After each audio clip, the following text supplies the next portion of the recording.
So here I have a half circle. How did I get to that shape? Well, there are some mathematical formulas that a lot of weavers use, but I like to just draw a cartoon. And then now I'm going to put it behind my warp threads so that I can center it. I just put masking tape reverse, and then I'll adjust where I need it to go. So you can see I'm getting it as close as possible. 2 warp threads is not a lot of space to weave, and that's gonna give this more of a pixelated look because of the number of ends per inch that I'm using. But we're just gonna go with it and see what this looks like. So now at this point, I'm just gonna put the tape to the sides of my loom. You wanna build up the sides and then fill it in. It wouldn't work if you did it the other way. It'd be impossible to weave the background in. So I'm gonna weave the black up to and around where the line is. So I'm just gonna weave the black halfway so that we can then fill up the circle, and then we'll continue weaving the circle all the way to the top, and then we'll fill in the background just because of the shape.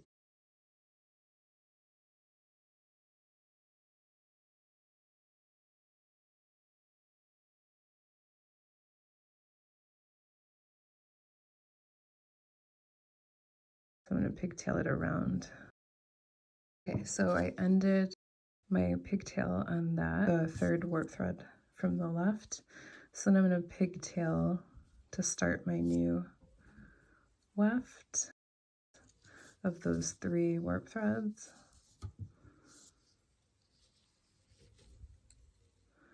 And then we'll just hold that there. I started the black left to right. I want to start this side as well, left to right. And it looks like I can probably start on this warp thread here.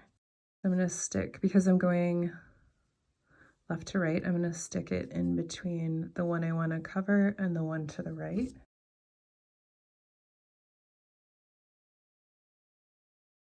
And you wanna be careful of where you're pulling in here too, because there's so few warp threads you're weaving in between, it's easy for them to smush together. Just try and keep them spaced as best you can.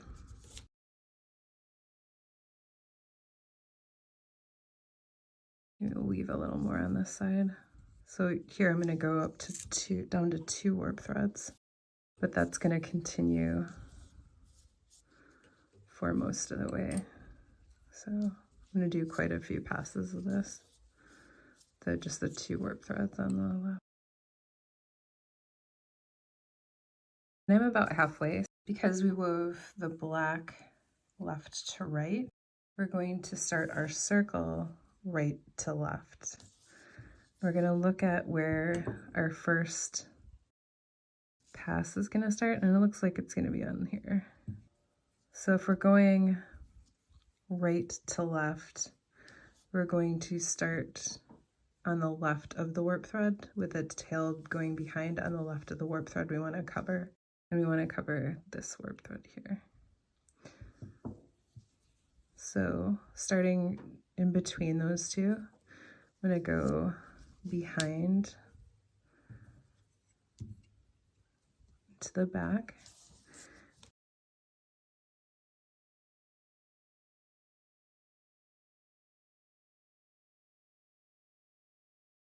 I'm going back.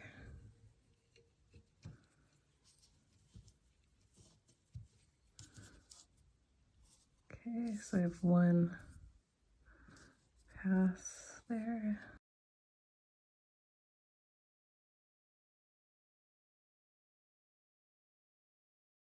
So at this point, I'm about halfway. It's starting, like you can see the circle starting to curve there. So we'll want to cover that all with gray first so that we can then weave over 1 warp thread on each side. Starting to get to the edge of the circle. So now I'm going to go in one on each side. And circles generally follow this pattern where it's like sometimes you're skipping over a few and then you go up one, up one, up one, and then up two, and then up a lot on the side. It's always that similar pattern. But I find using a cartoon helps you to keep the circle more accurate. But you want to just keep checking your cartoon to make sure it's not moving, number one, but that you're following the lines. I'm getting near the end of my weft, so I'm going to end that here. I'll end that right here on this pass, just so that I'm covering all those same, and I start in a new shed. So checking that against it, I could just leave that, and maybe I will, or I could add a little bit more at the top. So now I'll weave up the sides, or the background, whatever you want to call it. By weaving the gray, this allows us to have some place to put the black on top of. And maybe that's another way of thinking of that. We have a resting point for that weft. And you want to make sure that your number of passes are the same from your circle to your sides. It just helps to keep your weaving stay more square. There's a way to smooth out the edges of your shape. You can do this either with your circle color or your background color, but basically it's a reverse sumac. So you're going to go behind 2 warps and then around, and it's just creating a little bead on each warp thread, like so. So I'm going under 2 to the left and then around the left one. So around that. I'm going under these 2 warp threads, and then you can see, push that down first.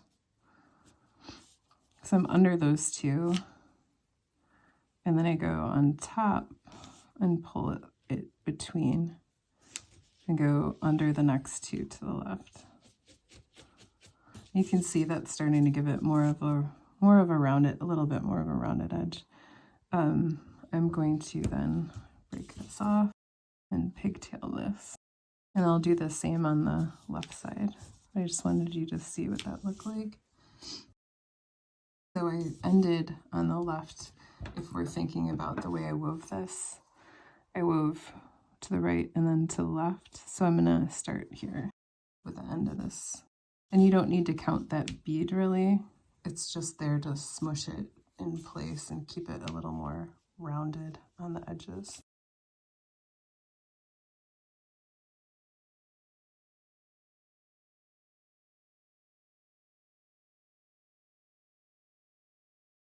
And then around that right one that I went under, and then under the next 2. Going under 2 over 1, under 2 over 1, under 2 over 1, like so. So that's giving it that 1 bead of the weft. So going around the one on the left, under 2 to the right, going around the warp thread on the left, under 2 to the right, and then I'm gonna go around that left one, and then I'm gonna pigtail that last one. So to pigtail it, I'm just gonna cut that and then just pull the end between the 2. So that gives us 1 bead of weft. Start my pigtail on the left warp thread of the 2 that I'm covering. The left one and the right. Just doing the plain weave to build up the background. think that it can go all the way across. I'm gonna leave that up there, and I'm just gonna pigtail this weft around that last warp thread. So